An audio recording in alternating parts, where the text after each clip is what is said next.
geligingizni laboyini sindirib xayr qildingizmi? Nimaga bu holatga tushdim? Menga shu narsa loyiqmidi? Tuhmat balosidan asrasin desam men ishonmasdim. Qara, men bu dietolog, men seni istoriyaga qo'yganimda menga bunaqa deb yozdi. Hali bu azoblaring kam menga qilganlaring oldida. To'g'rirog'i mashinaga chiqarishdi sizni. Mana bu yuzga ishonib, ovozdan tanimas. Balkim bu intervyumizda ham o'sha ogohlantirish bilan men nimadirga erisharman. Itda ishlab yurmasdim dedim men. Bunaqa apparatim bo'lsa, o'zim pulimni 10 barobar ko'paytirib qo'yardim dedim-da. O'sha bolnitsada yotganimda qaynopam kelib, juda stressga tushib qoldim, judayam. Men senga beraman shuni deb meni quchoqlab yig'lagan. Siz haqingizda ham ancha gaplar tarqaldi. Diliya oshqozonni operatsiya qildirdimi deb. Mana shu 3 ta sabab to'g'rilasangiz siz semirmaysiz. Men sovg'ali marafonlarni juda kichkinasidan boshlaganman. Men eng zo'r yutuq deb men uy bermoqchiman. O'qish qanchalar hayotimizni o'zgartirishini men o'zim misolimda bilaman-da. Gazli ichimliklar ichib turib olsa ham bo'ladi. Bo'ladi. Hatto haftasiga 3-4 kilogramm vazn tashlasa bo'ladi. Chunki semizlikni o'zi 12 xil turdagi saraton kasalligini xavfini kuchaytiradi.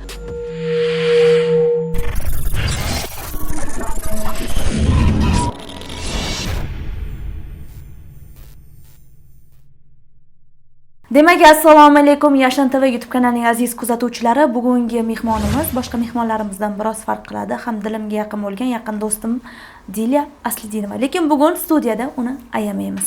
Assalomu alaykum. Assalomu alaykum. Xush kelibsiz. Xushvaqt bo'ling. Bugun Diliya ancha narsalarni ochadi, chunki adashmasam 1-2 yildan beri intervyu bermayapsiz. Yo'q, 1 yildan oshiqroq vaqt bo'ldi. 1 yildan oshdi. Va bugun Diliyaga ayamasdan savollarni beramiz. Qani ketdik. Xo'p. Tayyormisiz? Menimcha tayyormas. Ana prokurorni nimasiga kelib qolganga o'xshayman. So'roq. Xullas intervyu qilaylik deb qo'ymaganiz. Menimcha mana shu 1 yilda faoliyatimda, oilamda bir qancha qiyinchiliklar ham, zo'r, nima deydi, yutuqlar ham, yangiliklar bo'ldi. Balki meni tanimaganlar uchun o'zimni tanishtirmoqchiman. Chunki tomdan tarasha tushganda kim bu deyshadi baribir. Men dietologman, 8 yildan beri shu sohada ishlayman. Diliya Aslidinova ko'pchilik taniydi, geligini sindirgan laboyni qizam deb tanishadi. Lekin men o'ylashim bo'yicha Diliya O'zbekistondagi nomer 1 dietologlardan biri, professional. Bugun ham sohangiz bo'yicha, ham shaxsiy hayotingiz haqida gaplashamiz. Bugungi kunda nimalar bilan bandsiz, Diliya? Hozirgi paytda ham o'qish bilan birinchi o'rinda, ikkinchisi biznes. Chunki oxirgi mana shu ishlash davomida juda ham ko'p mijozlarni qamrovida qoldim-da. Ya'ni ozish xohlaydiganlar rosa ham ko'payib qoldi. O'zim ulgurmay qolishdan qo'rqdim-da. Mana shu uchun o'zimni sohamda shogirdlar tayyorlash bilan, keyin ayollarni ozdirish bilan, sovg'alar berish bilan bandman. Oxirgi paytlarda o'z marafonlaringizda Gentra, Spark, Nexia 3 degan mashinalar, rusumli mashinalarni topshiryapsiz ekan. Shu gap qanchalik rost? Bir xillar norozi bo'lib ham chiqqan ekan sizga, hattoki bu haqiqiy emas deb. O'zi qanday? Bu haqiqiy emas deganlar juda ham adashishadi. Men haqiqatdan ozish marafonni mamlaqa boshlaganman-da. Mana ozmoqchi bo'lgan odamlarda motivatsiya juda ham tushib ketadi. Birinchi boshlanish haftasidan keyin, ana shaxt bilan boshlaymiz diyetani. Keyin tushib ketamizda hafsalasiz bo'lib qolamiz. Bizda gaplarga borish, tug'ilgan kunga borish, bitta bo'lsam hech narsa qilmaydigan gaplar bo'ladi-da. Keyin odamlar pul to'lov qilgan bo'lsa ham, masalan, men bilan ishlashga yoki boshqa dietolog yoki o'zi mustaqil ozayotgan bo'lsa ham hafsalasiz bo'lib qoladi. Hatto puliga achimaydiganlar ko'p. Lekin men bitta narsani o'ylab qoldim. Har doim biz ham ozishni boshlaganimiz bu start bo'lsa, oxir marra finishga borishimiz kerak-da. Mana shu marrada bizani kutib turgan yutuq bo'lsa, biz yaxshiroq yugurishga harakat qilamiz. Mana shu uchun men sovg'ali marafonlarni juda kichkinasidan boshlaganman. Esimda mana shu 6 yillar oldin uyimda o'zimga hadya qilishgan, lekin menga 2 ta bo'lgan. Ya'ni undan menda bor taqinchoq, lekin menga yana sovg'a qilishgan bilmasdan. Tilla taqinchoq bilan boshlangan birinchisi. Kumush. Kumush 125 ming shunaqa turardi. Birinchi o'sha bilan kichkina sovg'ani men hadya qilmoqchiman. Bir haftada eng zo'r ozgan ayolimizga deb guruhim ichida boshlagan mana shu kichkina g'oya hozirgi paytda avtomobil darajasigacha yetdi. Sentyabrda ilk marafonni boshladik. 3 oy davom etdi va 3 oyda eng zo'r rezultat ko'rsatgan ayolga Spark mashinasini berdim.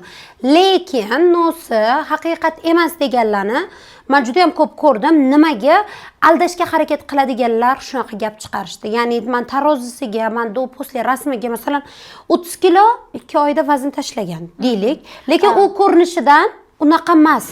Qorin aylanasi, masalan, 30 kilo siz vazn tashlayapsizmi, kamida qorin aylanangizdan 40 sm, 35 sm ketish kerak. Hech bo'lmaganda har 1 kilogramda 1 sm-dan. Demak, hamma detallarga qaraysiz. Hammasiga, hattoki u yaxshi ozgan, ko'rinishdan zo'r ozgan bo'lishi mumkin. Masalan, men bilmayman, qanaqadir ukol bilan bo'lishi mumkin, ishtaha bo'g'uvchi. Borib oshqozonni operatsiya qildirgan bo'lishi mumkin. Men endi nima qilaman? Ular inobatga olinmaydi, demak. Ularni mehnati inobatga olinadi. Ya'ni guruhga menga yuborayotgan ovqatlari, qilayotgan mashq. Agar men dori ichib ozayotgan bo'lsam, men dangasa bo'lib qolaman-da. U men отчет tashamasdan, men qilyapman deb ko'rsatmasimdan ham kerak bo'lsa 20 kilo, 30 kilo vazn tashashim mumkin. Oshqozon operatsiya qilganlar, masalan, ular qiynalib mashq qilmaydi, ular mumkin emas. Lekin men har bitta narsasiga qarayman. Mana shu uchun rosa ko'p aldovlar bo'lgan. Rosa ham prям 10-15 talab ayol norozichilik qilganda umumiy hisoblasam, ularni men isbotlab bersam ham tan olishmagan. Mana shu uchun shunaqa gap bo'lgan bo'lishi mumkin. U Instagramda emas, men alohida o'zi bilan telefonlashib ham tushuntirib berganman va bizda offline beriladi. Ya'ni men borib uyiga bermayman, men tadbir qilib beraman. Marafonlarni o'zim ham boshlovchilik qilib berganman, ko'rganman, rostdan ham haqqoniy bo'lgan. Endi bir ikkitalar kelib norozilik qilganda ko'rib qoldim. Shu uchun shu savolni berdim-da. Chunki men aytdim-ku, hamma narsasiga boshdan e'tiborli bo'ladi. Masalan, dog' holatidagi video olish kerak. U ayol olmagan, esidan chiqargan. Lekin u ko'p vazn tashladi. U ko'rsatyapti, men ozdim deb rasmda, lekin men aytibman, masalan, menga video bo'lishi kerak. Video bo'lgani men ommaviy ko'rsataman. Ayrim odamlar yuzini yopib tashagan. Men aytdim, siz men xolamni qizi emassiz, men просто chiqib sizga bera oladigan. Buni butun O'zbekiston kutadi.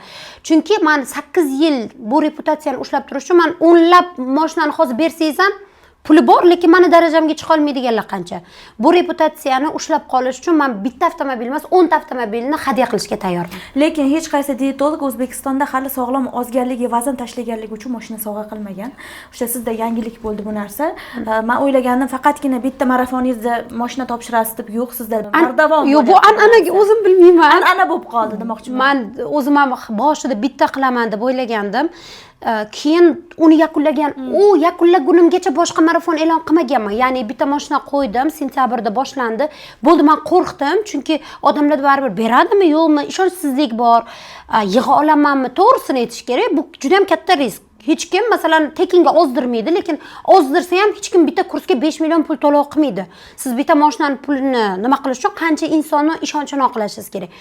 Qo'rqdim, lekin Sparkni topshirgandan keyin shunaqa ko'p so'rov, keyin Nexia 3, keyin Gentra, xuddi mana shunday darajalar o'sib ketaverdi va hozir bitta mashinani tugataman, o'sha kuni yana yangi xuddi shunaqa yoki boshqa rusumdagi avtomobilni qo'yib yana marafon e'lon qilaman. Bu menga an'ana bo'ldi. Ya'ni har bir oyda bir marta shunaqa katta marafon e'lon qilaman. Kelajakda eng zo'r yutuq qanaqa bo'lishi mumkin? Men eng zo'r yutuq deb men uy bermoqchiman. Uy, Odila Asliddinova eng zo'r ozganga endi uy taqdim etar ekan. Bu meni maqsadim. Bu darajaga balkim 1 yilda, balkim 10 yilda bilmayman. Lekin maqsad. Kumush kichkina 125 ming so'm bilan boshlangan 6 yillik maqsad hozir mashina. Hech kim bilmaydi, balkim 1 yildan keyin umuman boshqa narsa bo'lishi mumkin. Lekin menda harakat uy qo'ymoqchiman. Qo'y, malades. Yana bitta savolim bor edi. Jiliya Asliddinova shu oxirgi 2 yilda ko'plab yangiliklar qildi. Fitnesslar soni 3 taga ko'paydi. Undan tashqari sizni bilishim bo'yicha Dila Vita, vitaminlar, batlar tarmog'i ochildi va siz yaqinda yana bitta brend bilan shartnoma imzolabsiz. Ha, bu Cafelito. Men juda ham Cafelito pul bermagan, menga go'shtcha qo'ymaymiz. Men Cafelito egasi bo'ldim-ku. Ha, aytgancha egasi bo'ldim-ku, chunki men har yaqin insonimga mendan keyin ham keladigan joy qilib qo'yishni, keladigan kichkina biznesi bo'lishini xohlardim. Va buni akangizga sovg'a qilibsiz. Ha, bu meni biz o'z oilada 2 ta farzandmiz. To'g'risi, oiladagi farzandlarni har doim ajratishganda, masalan, men ham o'g'limni unchalik emas, qizimni ko'proq yaxshi ko'raman deb o'ylayman. Munosabatda tashqaridan onalik boshqa narsa, lekin munosabatda ham qizimni ko'proq erkalayman. Bizda asosiy e'tibor akamda bo'lgan va balkim bu erkalikmi bilmayman, juda ham a'lochi bo'lsa ham, 2 ta tilni bilsa ham, ingliz tili, rus tilida bemalol gaplasha oladi, lekin O'zbekistonda nimagadir omadi chopmadi. Ancha yil Mo'ykada ish boshqaruvchi bo'lib ishladilar, o'zim akam. Keyin o'ylab qoldim, hozir bu yerda taksichilik qildilar, yana Mo'ykada ish boshqaruvchi bo'ldi, mehmonxonada ishlab ko'rdilar. Qalb kasb emas, lekin u kishi ham kofe, men bu aysilar har xil ichimliklar tayyorlashga qiziqardim. Keyin men u kishini o'qitdim, ya'ni o'sha taklif berdim, aka o'qiylik, men shunaqa sohada o'qishingiz kerak desam, o'qib chiqdilar, bitta joyda ishladilar, juda ham yoqib qoldi. Uyda bizga tayyorlab berdilar. Keyin o'yladim, mana shu akamga men singil bo'lib nimadir o'zimdan qoldirishni xohladim. Keyin o'sha Kafelito bilan shartnoma qildik. Shartnoma puli arzon emas. Butun umrga bitta brendni ishlatishingiz uchun, shaxsiy qilib berish uchun juda ham katta sinovdan o'tdim. Ya'ni ular kuzatishdi, sizga aynan to'g'ri keladimi? Xullas bu brend bilan nasib bo'lsa 1 oy, 1,5 oydan keyin ochilish. Biz Kafelitoni yana bitta egasi ko'paydi. Tabriklayman bu yutuqlar bilan. O'zi bo'lmayapti, lekin shuncha narsani eplash sizga qiyinlik qilmayaptimi? Oson bo'lmaydi, lekin ba'zan qanaqadir bu siz orqangizda katta jamoa bormi? Bor. Va bu jamoaga alohida rahmat. Bu jamoani eng birinchisi bilasizmi kim? Bu meni oyim, onam. Farzandlarimga qarash, ularni bog'cha maktabiga vaqtida borishi, chunki bilasiz, bitta emas, 3 ta farzandim bor. 3tasi 3 ta xarakter. Kichkinasi juda ham kichkina, 9 oylik. Va hammasini eplayotgan orqamda davaysan qila olasan, syomkalaringga vaqtida bor, o'qishingga vaqtida bor, hammasini qiladigan, doringni vaqtida ichdingmi deb bir kunda 2 mahal so'raydigan onam borlar. Va shuning uchun men har yutuqli marafon qilsam onamni sahnaga chiqaraman. O'sha o'zimni mijozlarim oldida onamga har yakunlaganimda rahmat aytaman, chunki 24 soatdan siz 15-16 soat ishga vaqt ajratasiz-da. U sizni orqangizda yopib, ana kamchiliklaringizni to'g'rilaydigan, bolalaringiz issiq ovqatlariga qaraydigan. To'g'ri, menda bir emas, 2 ta yordamchi bor, lekin onaday bo'la olmaydi. Buviday hech kim bo'la olmaydi. Men onam nafaqat dunyodagi eng zo'r ona, balki eng zo'r buvilar. Bilaman, yaxshi xolalar keyin. Ben borganda ham yaxshi kutib oladilar, to'g'risi, yoqtirgan ovqatlarini qilib qo'yadilar. Bitta narsani ko'p gapirasiz-da, men shu narsani sezganman. Yoshligimda akamga ko'proq e'tibor berishardi. Menga unchalik emas deb, hattoki onangiz tug'ilgan kundagi o'sha rilsizni ko'rib qo'ygandim, gapirgansiz. Shu haqida gapirib bera olasizmi? Endi bu Yashin TV'ni yangi obunachilari siz unaqa yaxshi tanimasliklari mumkin. O'sha uchun bolaligingiz, buguningiz haqida batafsil gaplashamiz. Bizni oilada 2 ta farzandimiz va aksariyat bizani hozir men Buxorodanman, Vobkent, ancha ichkari qishloqdanman. Oddiy oilani qizi bo'lganlar, onam bilan ham. Men dadam san'at sohasida o'sha ishlab ko'rgan bo'lsa-la ham, unaqa omadi chopib, yulduz darajasiga bormaganlar. O'sha bizani kichkina tumanda to'ylarga chiqib, oilani tebratganlar. Onam vrach, pediatr bo'lganlar, lekin dadam ishlatmaganlar. Bizani qonimizda o'zi ona tarafdan vrachlik bor. Va taqdir taqozosi bilan 7-8-sinf oralig'ida ular Rossiyaga ishlashga ketishgan. Onam, dadam va aksariyat meni o'ylantiradigan narsa hozir ham bu bizning qishloqda bor. Aksariyat erkaklar, ayollar o'sha chetga borib, musofirchilik bilan bu ayb emas, lekin o'qish qanchalar hayotimizni o'zgartirishini men o'zim misolimda bilaman-da. Hamma daromad o'sha Moskvada ishlab, Rossiyani sovuqlarini ko'rish bilan bo'lsa, agar bizani onam o'sha sovuqda bo'lsa ham o'qinglar. Men dadang ishlatmadi, mana men diplom bilasiz, men bu meditsinaning diplomi srogi bo'ladi. Yana qaytib qanchadir muddat malaka oshirib ishga tiklanish kerak bo'ladi. Onam bu sohadan sovib ketganlarda, o'qishni bitirgandan keyin ishlamaganlardan keyin ular Moskvaga ketishdi va men 7-sinf edim, akam 9ni bitirgandi. Va bilasiz, men kichkina qiz bo'lsam, meni olib ketishsa baribir o'zgaradi degan yoki qiz bolani chetga olib ketib bo'lmaydi, qanaqa ishlaydi deb meni amakimlarga tashab, o'zlari akamni olib ketishgan. Shu ketishdi, deyarli 2 yildan ko'proq ko'rishmaganmiz, faqat telefonda gaplashardik. Sog'inch. Birovni oilasida ular amakimlar ham 4 o'g'il bo'lganlar. 4 o'g'il, yangam o'zlari qiz bo'lmagan. Men borgandan keyin baribir katta mas'uliyat menga tushib qolgan. Kichkina holatimda 3-4 tandirlab non yopishga yordam berardim. Yangam uzoq joyga ketib qolsalar, u kishi ham vrach bo'lganlar. Uyma-uy nima ukol qilib chiqardilar, zakazga o'sha osmalar, ukollar ulab. Men kelgunlarcha ovqat, non, nimadir qilib qo'yardim. Kichkina bo'lsam ham, lekin mana shu uy ishlari menga yordam bo'lgan, o'rganishim keldi. Lekin menda faqat onamlar telefon qilsalar agar, akamni nimaga olib ketdi, meni olib ketmadi. Men endi tushunmayman-ku, masalan, ular nima o'ylashgan, qiz bolani asrash kerak baribir, nazoratda bo'lish kerak degan narsa bo'lgan. Shu men onam meni yaxshi ko'rmaydilar degan o'ylov bilan katta bo'lganman. Lekin men buni anglab yetdim, ishlab hozirgi vaziyatimda farzandingiz uchun hamma narsaga tayyor bo'larkansiz. Masalan, men sovuqda ishlamayman. Hozir mana musofirchilikda ishlayotgan ayol qizlarni ko'rsam yoki og'ir mehnatda ular eng matonatli onada, mani onamdan ham kuchli darajada ularni kelajakda kutyapti-da. Chunki hozir men onamga hamma yaxshilikni birinchi onamga qilishga harakat qilaman. Ana endi tushunib yetdim, onam meni qanchalik yaxshi ko'rganlarini, o'sha sovuqlarda qolganlar, kvartirasiz bo'lib qolganlari, uy egalari kvartiradan chiqarib yuborgan holatlarni menga aytib bersalar, menga erish tuyulgan. Hozir men ona bo'lib bu narsani tushundim. Hozir men qiyinchiligimni farzandimga aytsam, hozir tushunmasligi mumkin. U ota bo'lganda, u ona bo'lganda, yelkasiga mas'uliyat tushganda bilish kerak. Endi shaxsiy savollarga o'tamiz. Yaqinda farzandli bo'lganingizni qo'ydingiz va u qaynosinglingizni bolasi va akangizni farzandi. Lekin siz o'zingiz farzandim deb bildingiz. Bu haqida ham turli xil mishmishlar yurdi. Shunga oydinlik kirita olasizmi? Bu Allohning hikmatida aslida haqiqatan Instagram, Telegramlarda yoki YouTube'da ko'rishsa, qattan homilador emas edi, qon uzuni katta emas edi-ku, lekin to'lacha bo'lganim ko'pchilik ko'rdi. O'tgan yili noyabr, dekabr oylarida homiladorligimni bilib qolganman. Undan keyin bir oy o'tar o'tmas, mana o'sha biza Qarshida bo'lganmiz, o'zimni qaynopam akamga turmushga chiqqan, u ham homiladorligini bilib qolgan. Men tabriklashga borib, shuni quchoqlab tabriklasam, "Yo'q, men tug'moqchi emasman. Buni kashasini kim qaraydi? O'zi shundoq ham ikkita bolani bog'chasiga qiynalyapmiz." Unda dedi, keyin ammasi turgan joyida bu gap nima emas deb uni quchoqlab, nima qilsam yig'lab bo'ldi, tug'aman dedi. Keyin o'rtada 5 oylik paytimda o'zim homiladorman, qaynopam 4 oylik. Mani o'zimni bolam qorinimda nobud bo'lib qoldi. Turkiyada borganimizda, qaytayotgan paytimizda samolyotda mazam qochdi. O'zim ham uncha bilmayman. Lekin asl sababi boshidan yuragi yaxshi urmayapti, qanaqadir infeksiyasi bor shekilli deb tekshirtiring yoki oldirish kerak desa, men tekshirtirmadim, qo'rqib, oldirish kerak desa agar nima qilaman deb. O'sha больницada yotganimda qaynopam kelib, juda stressga tushib qoldim, judayam. U meni quchoqlab, "Sen mana abort qilmagin, men qarayman bolangga deganding, behikmat emas ekan, men senga beraman shuni" deb meni quchoqlab yig'lagan.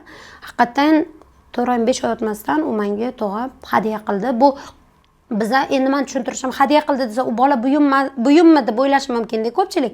Men uni ammasiman. Oramizda ammalar bo'lsa, biladi qanchalik ammalik mehri kuchli. Men ikkita jiyanimni ham bog'chasini o'zim hozir ko'tarib qatga aylantirishga bo'lsa, bolalarimga qo'shib olib ketaman. Biror marta ikkita jiyanimni ham ajratib, uyimda deyarli yashashadi. Chunki onam men bilan turadilar, ko'p keladi. U 3-farzandi menga o'zimni farzandlarimdan ham ziyod. Endi erim tog'a bo'ladi, men amma bo'laman. Ya'ni biz bu yoqqa burilsak ham qonmiz, bu yoqqa burilsak ham qonmiz. Qoningizdan, joningizda bo'lgan farzand begonasi bor? Yo'q. Mana shu uchun bu qizni menga berdi va men uni hozir 9 oylikgacha maza qilib Korolevadek katta qilmoqman. O'zingiz ism qo'ydingiz? Ha, o'zim Mubina deb ism qo'ydik. Hozirda endi 3 ta farzandlari bor. Xudo xohlasa kelajakda inshaalloh soni ko'paysin. Inshaalloh. Men shu 1-2 yil ichida endi yaqin o'rtog'ingiz bo'lganim uchun men sizdagi ko'p holatlarni bildim, ko'rdim. Endi balki bu savolni o'rtoq bo'lib berishim noto'g'ridir. Siz kasallik bilan kurashdingiz va siz uni ochiqlamadingiz. Lekin o'rtada ko'rinmay qoldingiz Instagramda. Sizdagi kasallik jiddiy.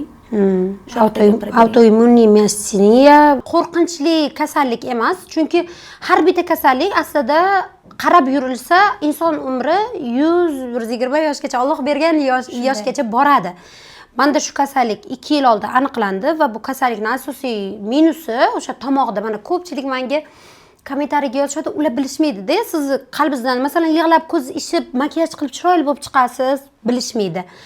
Menda ertalab uyg'onganimda ovoz paychalarim xiralashadi, xuddi tomoq og'rigandek. Keyin ko'pchilik kommentga yozishadi, "Nima shuni ovozi xira, nimaga shuni ovozi bo'g'ilgan, doim tomog'i og'rib yuradi." Aslida bu meni kasalligim. Men o'sha bir kun oldin yaxshi uxlamasam, masalan, mijozlar bilan ishlaymiz, syomkada bo'lib qolamiz, o'qishda bo'lib qolamiz. Yaxshi dam olmasam shunaqa xiralashib qoladi. Bu autoimmuniy miasteniya bulbar formasi, ayni tomoq yo'llarini kuchli, ya'ni ko'proq gapirsa agar kuchlanib, o'sha xiralashib qoladi. Mushaklar o'tkazuvchanligi zaiflashgan kasallik. Atak bu kasallik unaqa nima emas, qo'rqinchli emas, dorisini vaqtida ichib yursangiz kerak va o'zingizga e'tibor berib yurishingiz kerak. Ha, men xursandman Alloh bergan bu kasallikdan. To'g'ri. Endi dardam o'zimizniki, davosi ham Xudodan deydi-yu. Bu narsa asabdan kelib chiqqan sizda?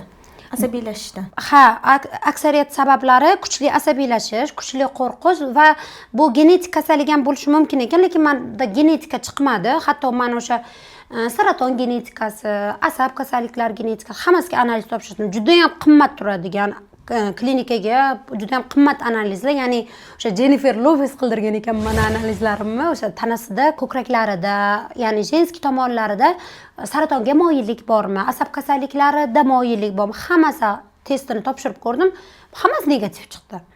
Demak, bu endi Alloh bergan dard. Men plyusini zo'r topdim. Kimdir hozir kasallik bilan kurashayotgan bo'lishi mumkin, lekin bilinglar, bu eng plyusi siz o'zingiz uchun vaqt ajratish, siz o'zingiz uchun e'tiborli bo'lishingiz. Masalan, men oldin yaxshi uxlamasdim. Oldin yetarlicha ko'p asabiylashardim. Ko'p oddiy narsaga ham mamnoqa qilib qarardim. Hozir hammasi qadarga yuviganman. Ha, Allohning qadari ekan. Hatto boya kelayotganimizda ham mashinamga iced tea to'kilib ketdi. Oldimda yordamchim bor edi. "Voy, opa, endi nima qilamiz?" Allohning buyurgani, ketaveramiz syomkaga deb keldimda, ana asabiylashmasdan yuradigan odat chiqardim va bu menga yoqyapti. Odamlarga shu narsani ayting, endi siz ko'p asabiylashganingiz uchun shunday endi dard bilan sinalyapsiz, balki ular ham shu xatoni qilishmasin. Biza boshimiz borib devorga tekkandagina menimcha hamma biladi asabiylashish kasalligini, hamma biladi shirinlik semirtirishini, hamma biladi ko'proq suv ichish kerakligini. Amal qilish uchun odamda sabab bo'lishi kerak.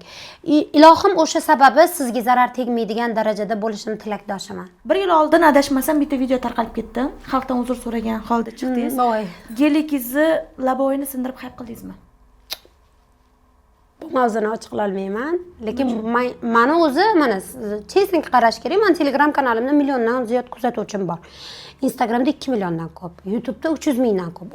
Shu hisoblasak 4 milliondan ko'p odam meni taniydi, bilib, obuna bo'lgan.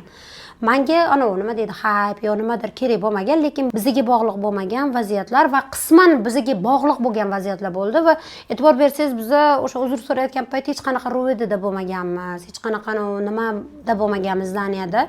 Qisqa qilib aytsak, pastava qilib yuborishdi, lekin bu haqida to'liq ochiqlash xohlamayman, chunki meni kuzatuvchilarim biladi, men bunaqa arzon narsalarga nima qiladigan, PR qiladigan odam emasman-da. Chunki agar men hayotimda qancha qiyinchilik bo'ldi, qancha muammolar bo'ldi, yig'lab biror marta chiqib, nimadarimni ochish, men o'zi yomon ko'raman dardini.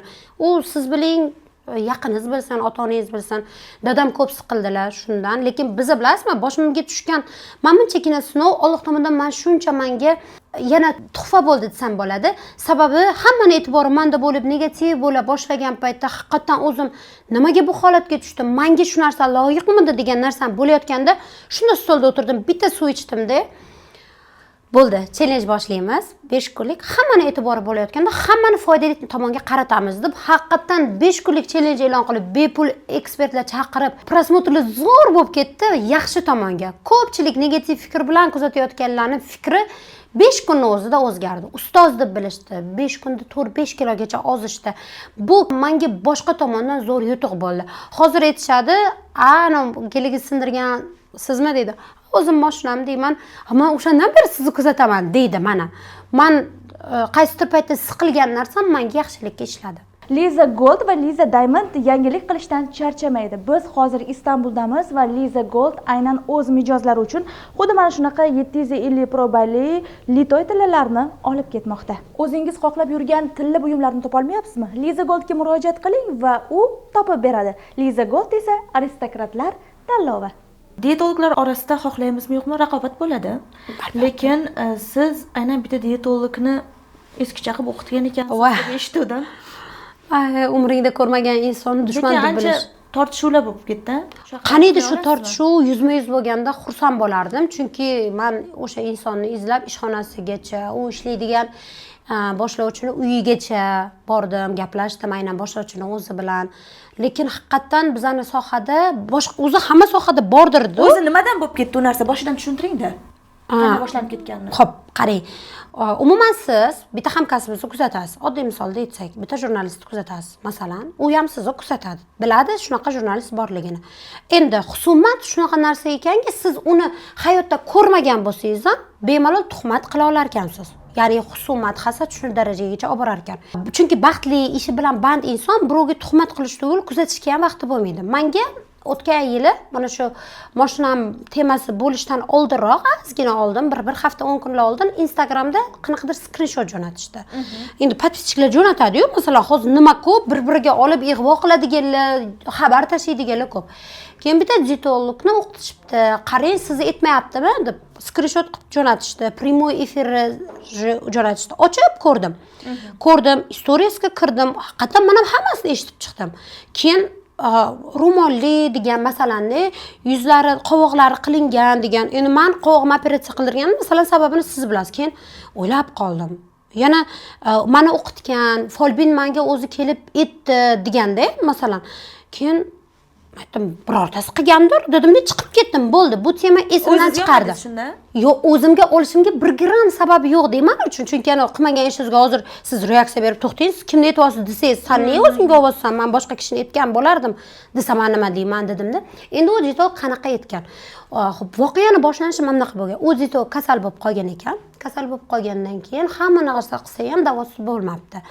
Keyin bir kun Telegramda uni lichkasiga bir ayol yozibdi. U ayol folbinmish. Bu dietologni aytayotgan gapi, o'zini og'zidan chiqayotgan gap. Folbin unga yozibdi. "Men assalomu alaykum, men shunaqa, sizni bitta dushmaningiz bor. O'sha dushmaningiz sizni hamkasbingiz. Sizni menga 3 yildan beri o'qitadi, ya'ni 2022-yildan beri. Bu dietologni har bittasi aytgan gapi. Xohlasangiz shu yerda qo'yib ham beraman, o'zini o'zgartirib qo'ying. 2022-yildan beri sizni o'qitadi, qabristongacha borib o'qitgan. Mana men video oldim oxirgi kelganini.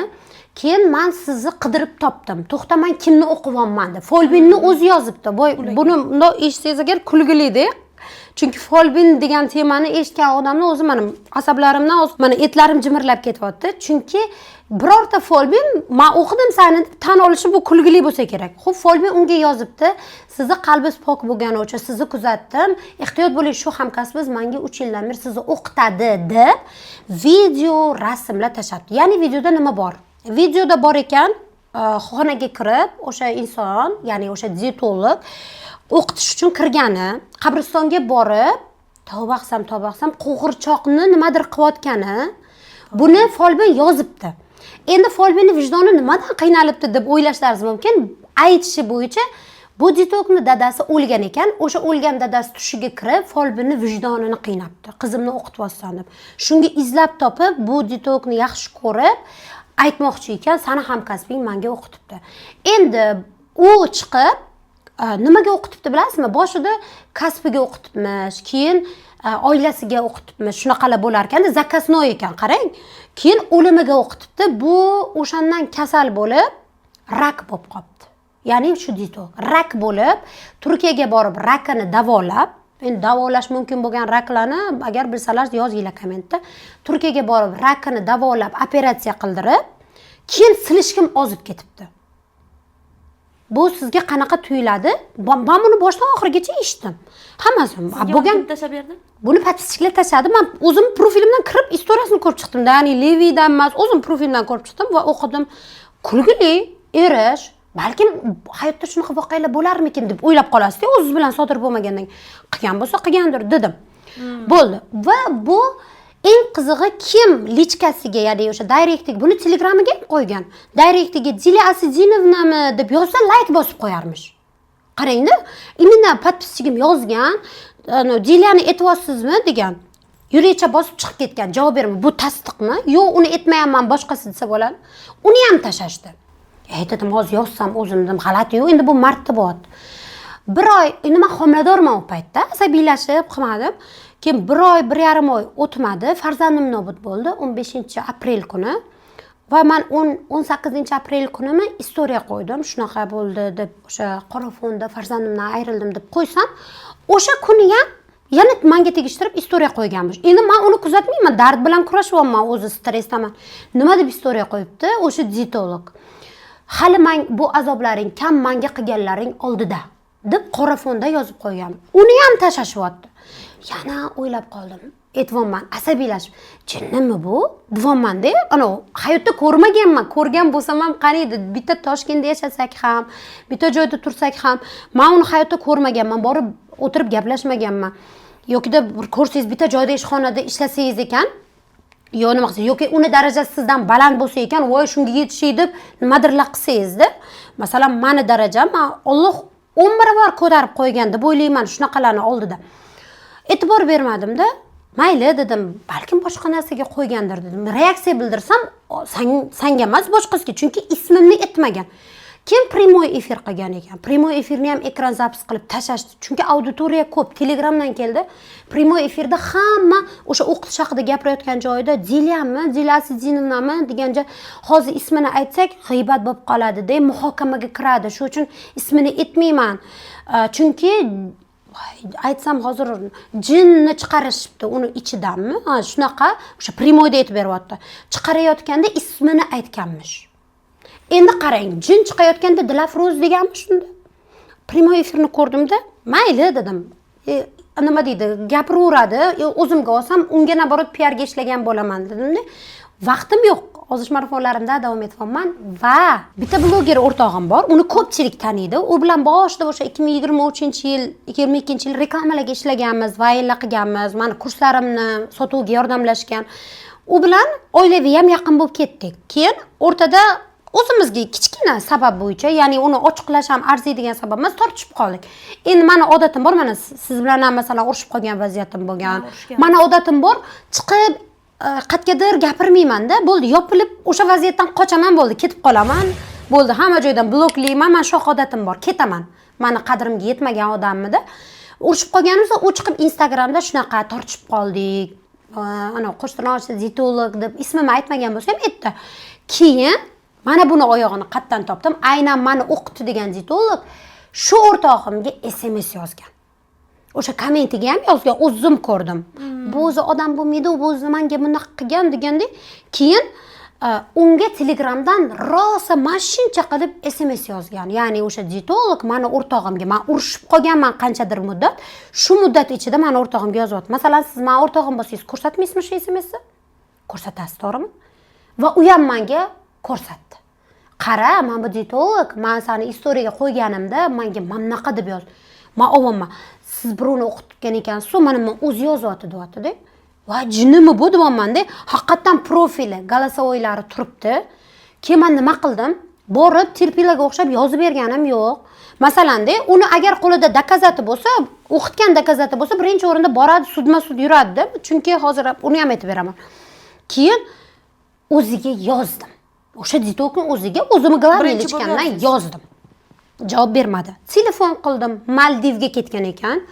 Telefoni ishlamadi. Keyin u bilan ishlaydigan, yaqin ishlaydigan bitta boshlovchi qiz bor. O'shani kontakti bor edi. Topib, telefon qilib uchrashib olaylik dedim. Chunki u bu temani biladi. Bo'ldi, bordik, borib gaplashdim. Men aytdim, so'rang, kimni aytgan ekan? Meni aytmagan bo'lsa, nima meni o'rtog'imga bunaqa SMS yozdi? Men haqimda tegishtirib, farzandlarimni qo'shib. Men agar qilgan bo'lsam, davay dokazatlari bo'lsa, bersa, men isbotlab beraman, dedim.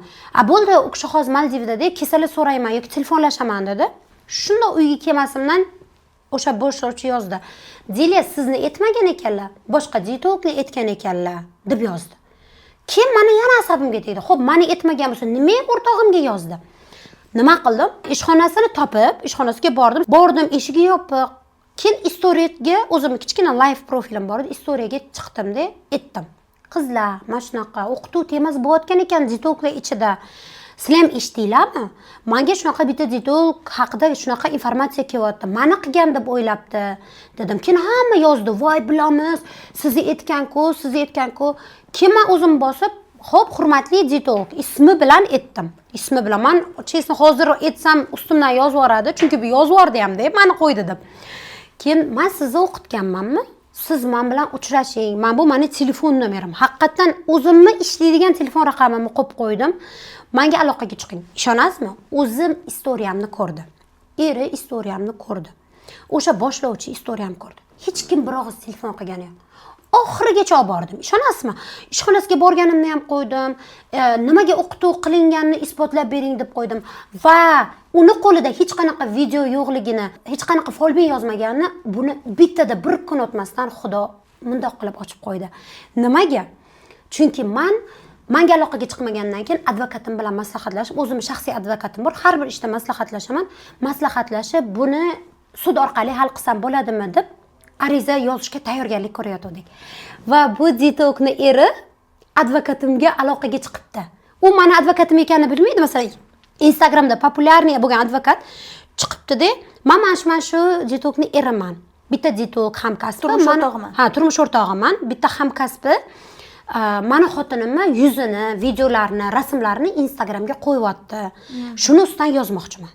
Advokatim endi men Ziliyani advokatiman demaydi. Ha, bo'ldi.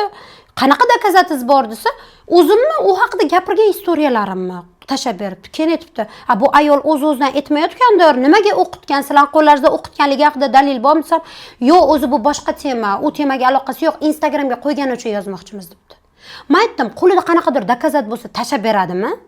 Tashlab beradi. Yo'q, buni qonuniy hal qilish kerak deb ariza topshirdim.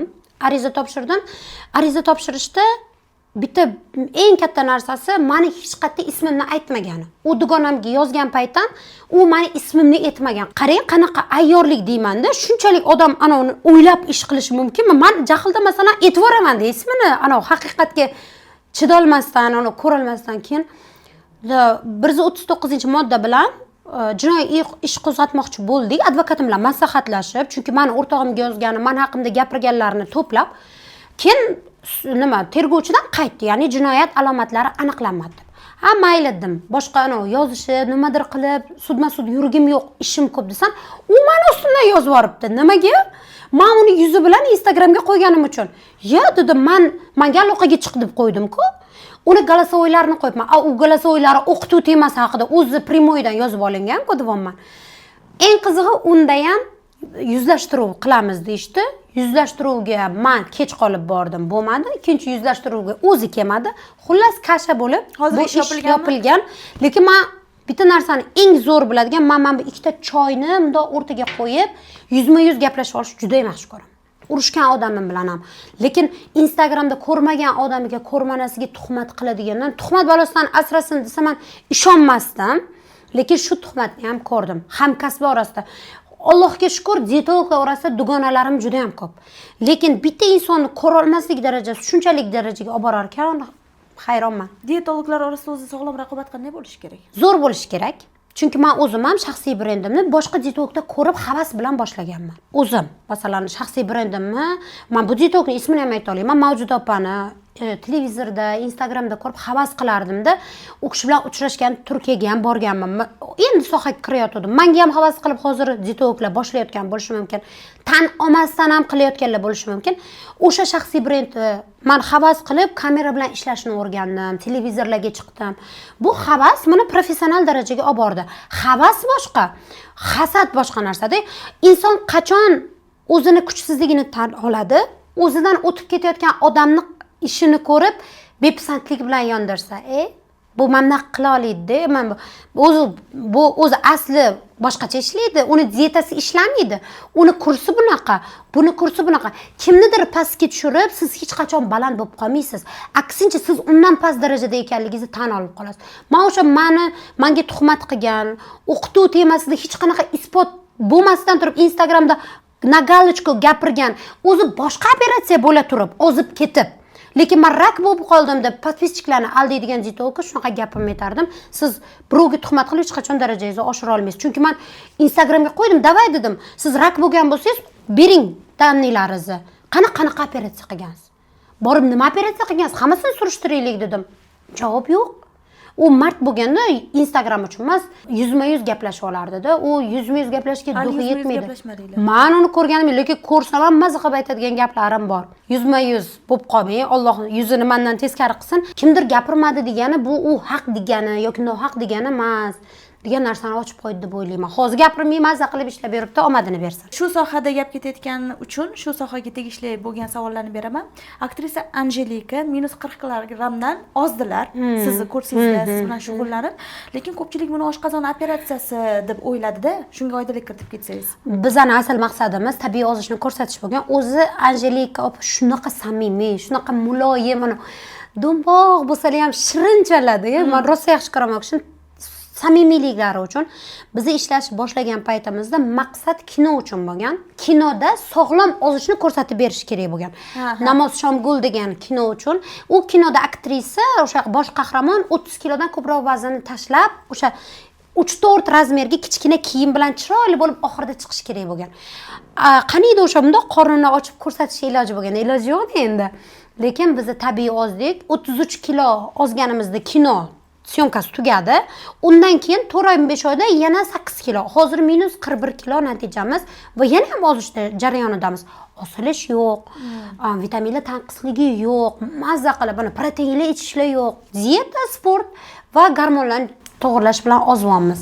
Liza Gold va Liza Diamond yangilik qilishdan charchamaydi. Biz hozir Istanbuldamiz va Liza Gold aynan o'z mijozlari uchun xuddi mana shunaqa 750 probali litoy tillalarni olib ketmoqda. O'zingiz xohlab yurgan tilla buyumlarni topolmayapsizmi? Liza Goldga murojaat qiling va u topib beradi. Liza Gold esa aristokratlar tanlovi. O'zingiz ham 2 yil oldin menga intervyu berganingizda ancha to'lichi edingiz. Adashmasam 75 kilogramlar atrofida edingiz. Yaxshigina vazn tashladingiz. Siz haqingizda ham ancha gaplar tarqaldi. Deyli oshqozon operatsiya qildirdimi deb. Odamlar sizni oshqozon operatsiya qildi deydi. Agar men bilan birgalikda ozsangiz, meni har bitta mijozimga shunaqa savollarni berishgan. Menda eng zo'ri bu tanqid. O'zim operatorim Yusuf, o'sha operatorim, o'sha komandamizning yuragi ham komanda boshlig'i desak ham bo'ladi. Farzandim nobud bo'lgandan keyin 15-20 kun stressda bo'lib qoldim-da, keyin syomkaga chiqdim. Shundoq qaratdi, endi o'zi stressdaman. Lekin yomon ham semiribsiz. Hech kim sizni detox demaydi dedi. Yuragimga tegdi-yu bu gap may oyida bo'layotgan bo'lsa, o'tgan yil 28-iyungacha 12 kilo ozdim. Chaynaydigan, absolut qattiq chaynaydigan hamma narsani ratsionimdan chiqardim. Ertalab detoks ichardim, kechga detoks ichardim, apetga suyuq ovqat. Tug'ilgan kunimgacha bel aylanam pashta 15 sm kichkina bo'lgan. Undan keyin bu odatimni yana davom ettirib, hozir 55-56 kiloman. Bu menga yoqyapti. Hozirda 53 kilogramsiz, adashmasam. 55 kilo. 55 kilo. Semirib siz 2 kilo. Men 53 kiloligimda ujus bo'lib qoldim, to'g'risi. Qo'rqinchli. Ujusda qo'rqinchli, chunki onam meni har kuni chuchvara qilib, mantila qilib, boqib 2 kilo semirtirdilar. Endi odam ozganda o'ziga ideal qomat bo'lish kerak-ku. Men ana oshqozonim shunaqa kichkina bo'lib qolgan, hatto bir kosa ovqatni oldin yaxshi ko'rib yesam, yarim kosani mazza qilib yeydigan bo'lib qoldim. Bu yana ham ozib ketishga harakat ko'p. Nima ko'p bizda o'qish, ish, syomka, halovat kamroq. Ozib ketdim 53 kilogacha. Keyin mushak yig'ishni boshladim. Ya'ni ozgina protein, xamirli ovqatlar yeb, shug'ullanib, hozir 55-56 atrofidaman va men uchun bu ideal vaznga yetishdingiz demak. Xo'p, o'zingizni qaysi uslubingizda ozdingiz? Menda detoks programma bilan ratsional ovqatlanish kompleksni, ya'ni ertalab kechki paytda chaynaydigan ovqatlarni olib tashladim ratsionimdan. Obedda non, suyuq ovqat, nondan voz kechmasdan. Yo'q, men non yaxshi ko'raman. Men patir jinnisiman. Ovqat yeganda ham pidelar, patirlarni yeb yaxshi ko'raman. Haftada bir marta osh, bir marta pizza, mana shunaqa chekdagi kuni qilardim o'zim uchun. Lekin men ertalab ham kechqurun ham chaynaydigan narsalarni absolyutni olib tashladim. Iloji boricha hamma narsani blenderda kokteyl holatda ichdim. Shunda tez ozdim. Menga tez ozish kerak edi. Endi men ozish to'xtatganim bu noyabr. Men noyabrdan beri bitta vaznni to'xtab turibsiz, qanaqa qotirdingiz buni? Lekin hozir restoranlarda o'tirsak, bemalol yeydi-da. Mazza qilib yedim, hayron qolib, bu vaznini qanaqa ushlayapti ekan. Bitta narsa mana Anora qarangda, metabolizm zo'r ishlasa, kayfiyatingiz yaxshi bo'lsa, stresslarsiz bo'lsangiz, vaqtida suv ichib yursangiz, hamma narsangiz joyida bo'lsa, inson semirmaydi. Inson birinchi tartibsizlikdan, ikkinchisi gormonal o'zgarishdan, uchinchisi o'sha semizlikda stress boshlanadi, stressdan semiradi. Mana shu 3 ta sabab to'g'irlasangiz, siz semirmaysiz. Menda hozir gormon analiz topshirganimda shunda o'zim endokrinologim ko'rdilar-da, o'zim ham ko'ryapman. Voy Ziliya, qayerdan kelyapsiz, to'g'risini ayting, dengizdan kelyapsizmi deylar. Nimaga unaqa deyapsiz? Ham tetagingizni qarang, qanaqa chiroyli, qanaqa bu gormon chiroyli, insulinlaringizni qarang. Insulinim 6 chiqdi. Tetagim 1.4. Bu eng zo'r normada. Hammasi joyida, vitamin D'larim 49. Bu 30 dan 50 gacha normada. Eng norma chiqyapti hamma narsa. Bu albatta tanaga e'tiborlilikdan. Bu uchun qimmat narsa kerak emas. Masalan, men hozir kurslarimda analiz topshirtirib, pitaniya yozib beryapman. Masalan, yopamiz defisitlarni, kam joy bo'lsa, faqat pitaniya, faqat sport emas, gormon tahlillarini ham ko'rib, 3tasi bittada kompleksni olsa agar qayta semirish kamroq bo'ladi. Gazli ichimliklar ichib turib olsa ham bo'ladimi? Bo'ladi. Qanday? Hatto haftasiga 3-4 kilogramm vazn tashlasa bo'ladi. Chunki biz nima qilamiz? Gazli ichimlik ichamiz, uni balansda ushlab turadigan suvni ichmaymiz. Mana suvni o'rniga gazli ichganda siz semirasiz. Lekin bir kunda siz tana vazninizga qarab, holatsizdan kelib chiqib bir kunda 2 litr suv ichyapsiz, kamida. Yo'q deganda 1,5 litr ichyapsiz-da. 1,5-2 litr suv ichayotgan tanada metabolizm tez bo'ladi. Tanani kunlik uglevodga bo'lgan talabi bor. Va gazli ichimlikda uglevod bor. Bizda uglevodni parchalash uchun metabolizm yaxshilab olishimiz kerak. Agar mana shu suvimiz vaqtida ichilgan bo'lsa, 1 stakan gazli ichimlikni oldida 2-3 stakan suv ichib olsa agar, hech narsa qilmaydi. Maza qilib olsa bo'ladi. Demak, buni yo'llari bor. Bor, sirlari ko'p. Aha. Deyla Aslidinim oxirgi paytda odamlarni pulini aldov yo'li bilan olyapti deb gaplar chiqib ketdi-da. Firibgarga chiqarishdi. To'g'rirog'i mashinaga chiqarishdi sizni. Va sizni nomingizdan Deyla daromad degan sahifa ochilgan ekan. Va siz necha marta murojaatlar bilan chiqqan ekansiz. Ko'pchilik aldanib qolyapti-da. Men yaqinda ko'rdim, o'zimizdan kiber xavfsizlikni ham ba'zisini hakkerlar buzib kirishdi deb, qanchalik rost yoki yolg'on bilmayman, lekin soha endi kirishni boshlayapti. Biz yechim topayotgan, masalan, bitta muammoni yechim topdikmi, mashinliklar boshqa yo'l bilan nima qilishyapti-da, masalan, bitta o'zgartirib boshqa odamni qiyofasiga shu holatda shu o'tirishda, masalan, siz Anjelika qo'yishingiz mumkin. Masalan, mana sun'iy intellektda siz umuman boshqa mashhur aktrisa qilib qo'yishingiz mumkin. Ovozni o'zgartirish. Mana hozir ko'rdim, sun'iy intellekt musiqa yozyapti, qo'shiq yozyapti, bastalayapti, trendlar bo'lib chiqdi masalan. Mana shunday, mana oddiy o'zish haqida video qo'yganim yokida umuman kundalik videolarimni biz nimamiz bor, YouTube'da video qo'yamiz, Instagramga qo'yamiz. O'sha videoni ovozini o'zgartirib, nimamish, shunaqa mashinliklar chiqib ketibdi. Mani nomimdan kanal ochib, 500 ming pul tashlasangiz, sizga bir kunda 3 million qilib qaytararmish. Men aytdim, aqli bor odam, unda o'ylagan odam qanaqa u, qanaqa biznes u, qanaqadir apparatmi bu? Bu qimorda ham shunaqa даже yo'q-da, to'baxsam. Ana odamlar soddada mana bu yuzga ishonib, ovozdan tanimasdan, u ovozni bitta eshitsangiz, har kuni kuzatadigan odam albatta u meni yaqindan biladigan, har kuni kuzatadigan odam farqlidir. Lekin sodda odamlarimiz, oddiy oxirgi pulini nimadir ilinj bilan ko'paytiraman deydigan odamlarimiz ko'p aldanib qolishdi. Mana shu aldovlar soni 1-2 emas, bir 10 ta 15 ta bo'lgandan keyin men ariza bilan murojaat qildim. Arizada ular arizani olib qoladi. Mana Mirzo Ulug'bekga yozdim, o'zimizning Uchtepaga yozdim, glavniy kiber xavfsizlikka ham yozdim. Bitta narsa, hech kim o'zini Telegram nomerida hech kim o'zini kartasida bunaqa pul aylantirmas ekan. Chunki o'sha qaysi nomerga ochilgan bo'lsa ham, u Marg'ilonlik bitta opa umuman nomerini vizlom qilib olishgan. Karta umuman bitta buxorolik yosh katta otaxonnikida, yosh katta otaxonniki. Aniqlashtirib bloklasak boshqa karta. Mana odamlar sizga pul kerak bo'lsa, sizga men 500 ming beraman, men bu bankdan ikkita karta ochib bering desangiz, hozir ko'chada pulga muhtoj qancha odam borda, ular mayli deyishadi, ochib berishar ekan. Bo'ldi, ular mashinik yo'lda ishlatar ekan mana shu kartani. Siz yozsangiz, ana u bechora odamning ustidan yozilar ekanda, karta kimning egasida bo'lsa. Xullas ariza, 3 ta ariza yozdim, Instagramlarga qo'ydim, YouTube'ga qo'ydim. Natija ular aytishyapti, buni topib bo'lmaydi. Chunki Telegram maxfiy, Telegram maxsus kanalni, maxsus profilni vizlom qilish uchun bermaydi. Shu uchun faqat ogohlantirish. Balkim bu intervyumizda ham o'sha ogohlantirish bilan men nimadirga erisharman. Lekin bilinglar, hech kim sizlarning pulinglarni prosta tap ko'paytirib bermaydi. Mana siz ham ishlasangiz manfaat. Masalan, pul uchun ishlaymiz hammamiz. Bolamga bir nima orttiray deb ishlaymiz. Itta ishlab yurmasdim dedim men. Bunaqa apparatim bo'lsa, o'zim pulimni 10 barobar ko'paytirib qo'yardim dedim-da. Ha, to'g'ri, lekin o'ziniki nima ko'payib ketmayapti unda, misol uchun o'zi 3 millionmi 6 million qilmayapti. Shunaqa, o'zimni masalan kartamda 500 mingim bo'lsa, o'zimnikini 3 million ko'paytirib, 3 millionimni 9 million ko'paytirib, o'zim piramida yasamaymanmi masalan. Ular soxta o'sha profil ochib, nima video qo'ysam, o'shani o'zgartirib, o'zlariga qo'yib, shunaqa mashinliklar qilishyapti. Hattoki Telegram kanalingizgacha nima ish qilayotganingizni birga birini qo'yib borishyapti-da, kuzatdim. Chunki mana YouTube'da ham bizlar intervyuimizni ko'chirsa bo'ladi-ku, ekran zapis qilib olsa bo'ladi, saqlanib qilib olsa bo'ladi. Bitta manda emas, masalan, Azodada shunaqa qilishgan ekan. Adiz Rajabovda ko'p mashhurlarni shunaqa target yoqib, shunaqa videolar qilishar ekan. Men o'zim ham necha marta yozdim, ishonmanglar deb. Endi demoqchimanki, nimaga buni aytyapmiz?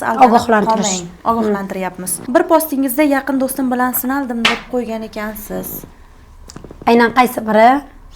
oxirgisimi ko'pmi lekin bilmadim. Nimaga oxirgi paytda do'st haqida ko'p gapiryapsiz?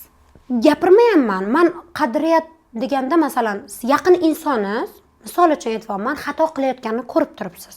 Masalan, bu har xil temada, masalan, ro'mol temasida, kiyinish temasida, yurish-turish temasida va uni bu yo'ldan qaytarsangiz, masalan, oxiratingni o'yla, bolalaringni o'yla desangiz, siz yomon uni ko'rolmaslik holatida tushib qolgan bo'lasizmi? Naborot siz o'sha jannatga kirsangiz, do'stimni ham ko'ray deb uni qilayotgan ishi xatoligidan ogohlantirasiz. Va afsuski, ayrim yaqinlarimga uni qilayotgan harakatdan qaytarishim ko'rolmaslik deb tuyulibdi. Masalan, men kimnidir oilasini buzishiga yo'l qo'ymayman. U meni o'rtog'im bo'lsa, u yo'ldan qaytaraman. Afsuski, bu yo'limni qaytarayotganimni ko'rolmaslik deb ko'rganlar bo'ldi. Chunki men o'zim mana oilada turmush o'rtog'imni sevib turmushga chiqqan bo'lsam, xiyonat temasi bizda ko'p aylanmagan bo'lsam ham tortishuv temasi baribir uchinchi shaxs tomonidan bo'ladi. Masalan, turmush o'rtog'ingiz kimgadir like bosib qo'yishi, kimdir bilan qanaqadir temada ozgina gaplashib qolishi meni juda ham stressga tushirganda, o'zim o'sha holatdan bo'lganman va juda ham ko'p birinchi turmush, ya'ni birinchi xotin bo'lganlar, ikkinchisiga uylanib olganlarni ko'rganimda qanaqa stressga tushganini bilganman. Farzandlar qancha qiynalganini ko'rganman. Va yaqin dugonamga ham bu yo'lingdan qayt, buni qilma deganim yoqmadi. Kim aytdi, meni qadriyatimga to'g'ri kelmaydigan inson bilan men dugona bo'lishim shartmi? Oila buzadigan inson bilan dugona bo'lishim shartmi? Yo'q, shart emas. Shunchaki orani uzoqlashtirdim, xolos. Lekin hammaning o'zining tanlovi bor-ku, Dilya. Tanlov birovni baxtsizligi evaziga emas. Siz uni noto'g'ri ekanligini bila turib, bu sen qilayotgan harakating, kimnidir oilasining ichiga kirib borishing, sen haqingda yaxshi kim erkakni ayblaydi? Hamma ayolni ayblaydi. O'sha ikkinchi ayol, o'rtaga tushgan ayolni ayblayman. Mana shu holat o'rtog'imda bo'lmasligi, uni juda ham yaxshi ko'rganim uchun shu narsani aytsam, meni sen ko'rolmayapsanmi, qo'limga pul tushganini ko'rolmayapsanmi deb aytgandan, men aytdim, meni urovenim, meni darajam oila buzadigan insonlarmi? Yo'q, meni darajam oilasi bilan baxtli bo'ladigan, oilasini hurmat qiladigan, birovni baxtsizligini evaziga baxtli bo'ladiganlar emas. Shuning uchun men shunchaki urushmadim, atnashinani uzoqlashtirdim, xolos. Endi lekin hammaning o'zining tanlovi bor-da hayotda. Tanlash huquqi, uni tanlov ekan deb do'st bo'lsangiz tashlab ketishingiz kerak emas-da. Uni tanlovi bo'lsa agar, mana shu tema ochilgan bo'lsa, ikkita atnashinani ushlab turgan inson, masalan, meni dugonam bilan ham birinchi ayoli bilan ushlab turgan inson, agar u haqiqatan sevgi uchun qurilayotgan munosabat bo'lganda birinchi oilasidan tark etib qilardi yoki ochiq oshkora qilardi, yashirin emas. To'g'rimi? Hammadan yashirin qilyaptimi? Bu xato. Hammadan yashirib qilayotgan narsani siz bilyapsiz xatoligini, shuning uchun yashiryapsiz. Mana shu uchun u tanlov xatoligini bila turib bu yo'ldan qaytarganman. Ertaga 1 yildan keyin, ertaga 6 oydan keyin, ertaga 2 yildan keyin bu oila ham o'xshamasdan qarg'ishga qolishi, ana u birinchi ayolni qarg'ish nadomatiga qolishini istamaganim uchun aytdim. Chunki har bitta narsani o'zining vaqt soati bor. Biz Allohni bizga bergan taqdirdan qochib qutula olmaymiz. Balkim unga qilgan nasihatim ham taqdirda yozilgandir. U o'sha nasihatni olmasligi ham uni taqdirida yozilgandir, bilmadim. Chin do'sti achitib gapirgani ko'tara olmagandan keyin men bu atnashinani ushlab qola olmadim. Ya'ni men aytdim, biz tanishmiz, biz salom aligimiz bor, faqat biz oldingiday do'st emasmiz. Chunki men nimani hurmat qilaman? Qadriyatimga to'g'ri keladigan odamlarni. Xo'p, Dilya, shu ishlardan ortib, oilangizga qanchalik vaqt ajratyapsiz bolalaringiz uchun?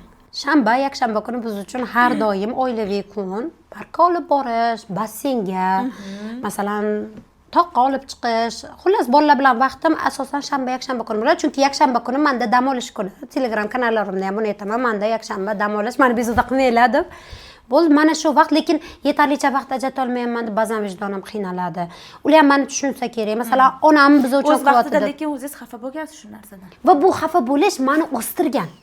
Men onamga sevimli bo'lishi, ularga yaxshi farzand bo'lishi isbotlashim, bu detskiy travma deydi-ku psixolog. Yo'q, bu meni o'sishimga, har doim o'zimdan ko'nglim to'lmasdan yana ham harakat qilishimga, mana qayerdan olasiz bu energiyani degan savolni odamlar berishiga sababchi bo'lgan. Mening farzandlarim men bosgan yo'ldan o'tishini xohlardim. Muvaffaqiyatli ayollar ortida nima turadi? Kuchli erkak podeshkasimi yoki ayolning mustahkam irodasi? Ikkalasi bittada bo'lishi juda ham muhim. Chunki ikkalasini siz kuchli erkak bilan yashasangiz, lekin o'zingizda irodalilik bo'lmasa, o'zingizda intilish bo'lmasa, bu qiyin. Chunki men turmushga chiqishdan oldin ham judayam ana intiluvchan qiz bo'lganman, o'zim atelyelarim bo'lgan, o'zim biznes qilib, tikuvchi bo'lgan. do'konlar ochib, sarpalar tikib, ana ham sotuvga, ham sarpaga ko'ylak tikkanman. Va turmushga chiqqandan keyin ham bu yo'nalishim o'zgarib, o'qishga kirgan bo'lsam ham, birinchi o'rinda ruxsat bo'lishi, podдержка bo'lishi, ruxsat bo'lgandan keyin siz bu ishlarni qila olasiz. Ikkinchi o'rinda o'zingiz irodangiz kuchiga yetarli darajada yo'lni bosib o'tasiz. Lekin men hali to'xtab qolganim yo'q. Odam har doim maqsad yangilashi, missiya kengayishi kerak. Bizning missiyamiz, maqsadimiz tugadimi? Bizning umrimiz tugaydi deb o'ylayman men. Xo'p, sizda missiya yangilandimi? Mana xo'p, xohladingiz gelik oldingiz, xohladingiz BMW X7 oldingiz, xohladingiz uy oldingiz. Endigi missiya nima? Maqsad nima? Uy, joy, bular hammasi men uchun eng oxirgi daraja. Chunki biz yopdik kamamini. Masalan, oldin yaxshi mashinam bo'lishini orzu qilgan bo'lsam, zo'r uyim bo'lishini, o'sha kvartiralarim ko'p bo'lishini xohlagan bo'lsam, Endi nima xohlaysiz? hozir men insonlarga manfaatli bo'ladigan fitness klublarni arzon narxda ko'paytirishni xohlayman. Masalan, meni fitness narxlarim Toshkent uchun juda ham arzon. Tim bo'l trener xizmati ichida-da, bizda soati chegaralanmagan. Mana shunaqa fitness zallarim ko'p bo'lishini, har bitta tuman, har bitta viloyatda bo'lishini xohlayman. Va bu darajaga kelyapman. Masalan, hozir o'sha 4-filial uchun harakat, planlar, aynan lokatsiya aniq. Xuddi mana shunday sekin-sekin, balkim 2 yil, balkim 5 yil, balkim 10 yil ketar. Butun O'zbekistonda har bitta tumanda mana bu korzinkani bilasizlarmi desa biladi-yu, to'g'risi reklama bo'lsa ham. Nafis fitnessni bilasizlarmi degan darajaga borishni xohlayman. Xudo xohlasa. Xo'p. Sizni bugungi kunda nima ko'p qiynaydi?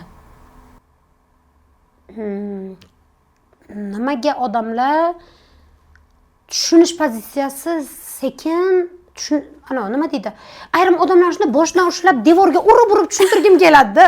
Nimaga tushunmas ekan deyman, bilay, kulmanglar, to'g'risini aytaman. Bilmayman, tushuntirsangiz ham haqiqat mana siz 9 ko'rsatsangiz, u yoqdan 6 ko'rayotgan bo'lsa 6 deyuradi-ku. Shunaqa bo'lsa kerak. Har doim yaxshi gumon bilan harakat qilishni va o'sha insonni o'rniga o'zimni qo'yib ko'rishni juda ham yaxshi ko'raman. Masalan, yo'lda ketayotgan bo'lsam, kimdir meni mashinasi bilan qisib o'tib ketdi. Agar boshqa odamga "Voy, nima qildi? Meni qisib o'tib ketdimi?" deydi. Men aytaman, o'zimcha, balkim shoshilayotgandir. Balkim kimdir kasalxonaga yetkazayotgandir. Balkim kimdir oxirgi imkoniyatdan foydalanish uchun shoshilib ketayotgandir. Balkim deb yaxshilikka yurishni ko'pchilik bilmaydi. Mana shu narsani odamlar o'ziga ko'proq olishini xohlardim.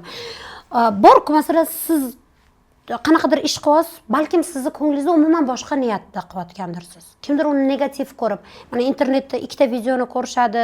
Masalan, mashinamni sindirgan videoyimni ham ko'rib qancha negativ qilishgan, masalan-da. To'g'ri. Mana balkim boshqacha bo'lgandir.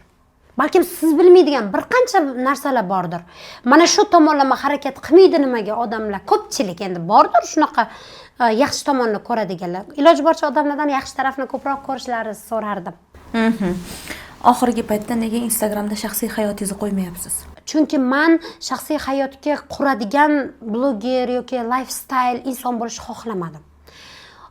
Oldin ko'p olib chiqardim, gullar, sovg'alar, nimadir xaridlar, hammasini, hattoki yangi ko'ylak olsam ham qo'yardim, Instagramga. Hozir baxt bu jimlikni yaxshi ko'radi degan menda tushuncha kelib qoldi. Shu uchun nimadirni qo'ysam ko'z tegadi. Ishoning, shunaqa bo'lardi-da. Mana bugun qanaqadir podarka olishni ko'rsatdimmi, ertaga albatta uyda nimadir bo'ladi. Bugun farzandim nimadirni qo'ydimmi, albatta u yo isitmalaydi, yo kasal bo'ladi. Bor. Mana shu uchun Instagramimni hayotim bilan emas, bilimim bilan ko'tarib, darajamni ushlab qoladigan inson bo'lishni xohladim. Va men buni eplayapman. Men o'sha hayotim, shaxsiy hayotimni qo'ymasam ham meni yaxshi ko'rib, bilimim uchun, o'zim uchun kuzatadiganlar juda ham ko'p. Shu uchun hozir ko'p yozishadi, masalan, siz oilangizni qo'ymayapsiz, qanaqadir problema. Yo'q, hammasi zo'r.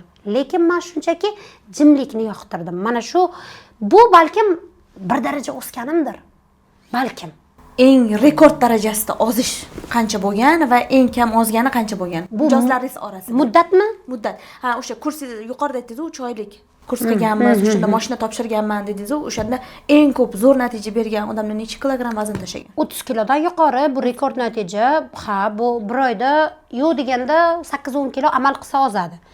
Agar ko'pchilik men eshitdim, o'sha bitta ayol yig'lab gapirdilar, Xorazmdan kelgan ekanlar, ozib oyog'im og'rishlari qoldi, ko'p darddan qutuldim degan ekanlar. O'sha xorazmlik ayollar men ham juda e'tiborim tortdi. Oxirgi tadbirimda birga edik, yonimizda kelib yig'ladilar.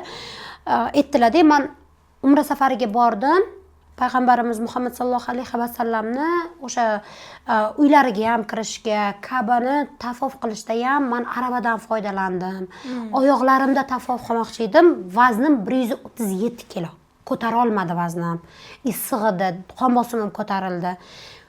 1000 marta pushaymon bo'ldim semirib ketganimga. Dedilar-da, kelib kursimda qatnashib 2 oyda 17 kilo ozib, endi yana umraga bormoqchi ekanlar, yurib keldilar, ishonasizmi? U biza chunki tadbirda o'tiradigan joy qilmaymiz-da, hamma tikka turadi. 2 soat davom etgan bo'lsa, 2 soat o'tirdi.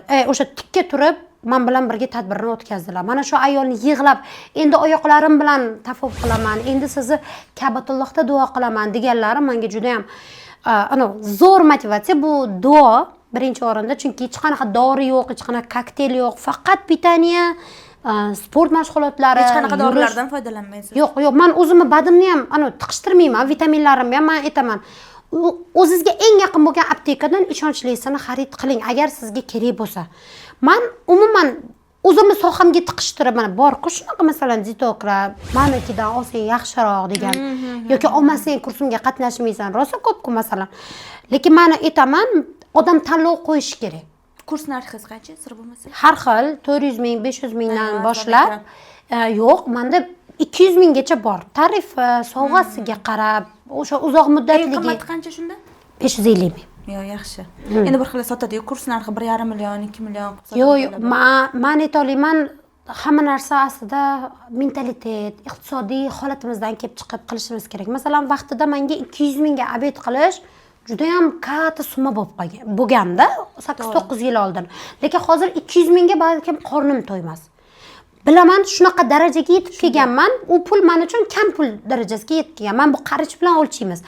Lekin asosiy bizning mentalitetimizda O'zbekiston aholisi 85% kam daromadlilik yoki daromadi kam oilalar ko'p. Hisobga olgansiz. Har xil oylik maoshlar bor. Masalan, puli bo'lsa, alohida lichkada ishlasin. Masalan, lichkada individual bir o'zi yakkama-yakka men bilan kunnomda suhbat qurish $300, misol uchun. Ha, mana qimmat nima ham bor. Agar u e'tibor xohlasa, u menga qimmat narsa kerak desa, qarichi katta bo'lsa, bemalol qimmatiga. Menga xalqchil bo'lsin desa, masalan 200 minglik kursimga, men o'rtacha e'tiborim bo'lsin, sovg'asi ham bo'lsin. Masalan 500 ming, 600 ming hamma narxi o'zini sharoitdan kelib chiqib belgilaganman.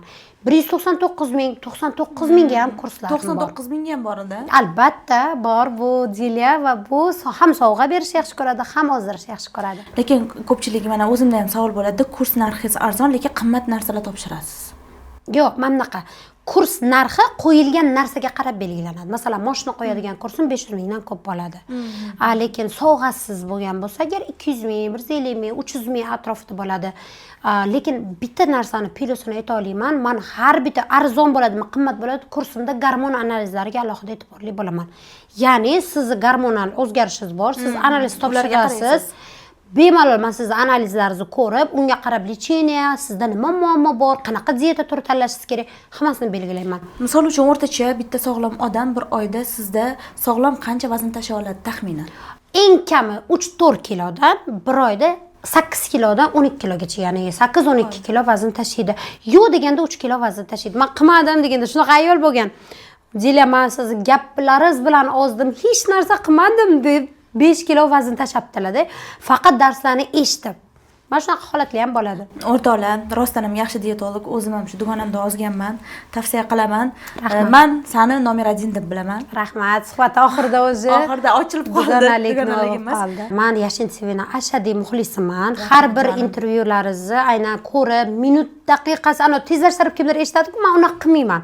O'tirib olib, ishlarimni qilib, ovqat qilib, masalan, yoki qanaqadir bo'yanibmi videolaringizni ko'raman va bizlarni kuzatib borayotgan ayollarga, ozishda motivatsiya topolmayotganlarga bu intervyuimiz ozgina bo'lsa manfaatli bo'lar.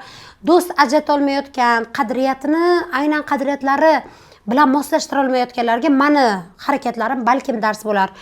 Tuhmat azobida bo'lganlar, aynan kimdir tuhmat qilayotgan bo'lsa agar yoki hamkasbi, qanaqadir ishxonasida kelisha olmayotgan insonlar bo'lsa agar, mana shu intervyum ularga dars bo'lar. Haqiqat siz 1 yil o'tadimi, 2 yil o'tadimi, baribir ochiqlanadi, bundoq yuzaga chiqadi va o'shalar o'zi uyalib qoladi. Shuning uchun hech qachon izlanishdan, hech qachon boshqalarning gap so'ziga e'tiborli bo'lmang.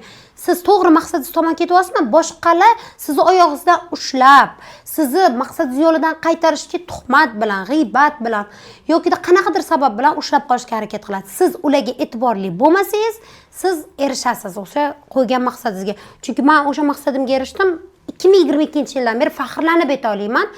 Tibbiyot turizmi tomoni, o'sha vazirimiz Akobir Shukurlayevich tomonidan 3 yilmi 4 yildan beri ketma-ket yilning eng kuchli dietolog nominatsiyasini olyapman. Ketma-ket medallar, kuboklar aynan bu davlat tomonidan malaka oshirishga safarga ketasiz. Ha, malaka oshirishga borib keldik Xitoyga, masalan. Bular hammasi o'sish emasmi? Bular hammasi rivojlanish emasmi? Mana bu tomonlama odam band bo'lsa, baxtli odam birov bilan ishi bo'lmaydi. Men shu narsani ayta olaman. Demak, bugungi intervyumiz 8 yillik tajribaga ega bo'lgan dietolog Dilya Aslidinova bilan edi va sizga intervyumiz yoqqan bo'lsa, bizga like va kommentda yozishsin. Agar men bitta narsani va'da qiling, albatta. Eng yaxshi komment qoldirgan, like bosib komment qoldirgan 10 ta insonni tanlab, men o'zim shaxsan kursimga qo'shib qo'yaman. Tanlaymiz kommentda bir haftadan keyin, mana shu intervyu chiqqandan keyin bir haftadan keyin kommentda eng yaxshi kommentni o'zimiz belgilab, ularga telefon raqam qoldiramiz. Tushunarli. Xo'p, ozish uchun motivatsiya topolmaydiganlarga gapingiz. Ozish uchun eng katta motivatsiya bu sizni 6 oydan keyingi holatingiz qanaqa bo'lishini ko'rishingiz. Ya'ni agar siz bugun boshlasangiz, hozir qanaqa razmer? XL kiyasizmi, M kiyasizmi? Mana shu razmerda bo'lsangiz, 6 oydan keyin o'zingizni qanaqa tasavvur qilasiz? Sog'ligingiz tomonlama qanaqa tasavvur qilasiz? Ana shu tasavvuringizni qo'yingda, o'sha tomonga harakat qiling, toki qaysidir kasallik sizni ozishga majburlash holatigacha bormang. Masalan, sahar orttirib olmang, artritlar bo'lib qolmang. Chunki semizlikning o'zi 12 xil turdagi saraton kasalligini xavfini kuchaytiradi. Shu darajaga borib qolmasdan hozir boshlang. Agar borib qolgan bo'lsangiz ham hali ham kechmas. Chunki bu intervyu bekorga sizni oldingizdan chiqmadi. Zo'r komment qoldiring, balkim sizni kursimga o'zim qo'shib qo'yarman. Bugun yana bitta foydali intervyulardan birini ko'rdingiz va vaqtingiz zoye ketmadi. Yana ko'rishguncha. Xayr.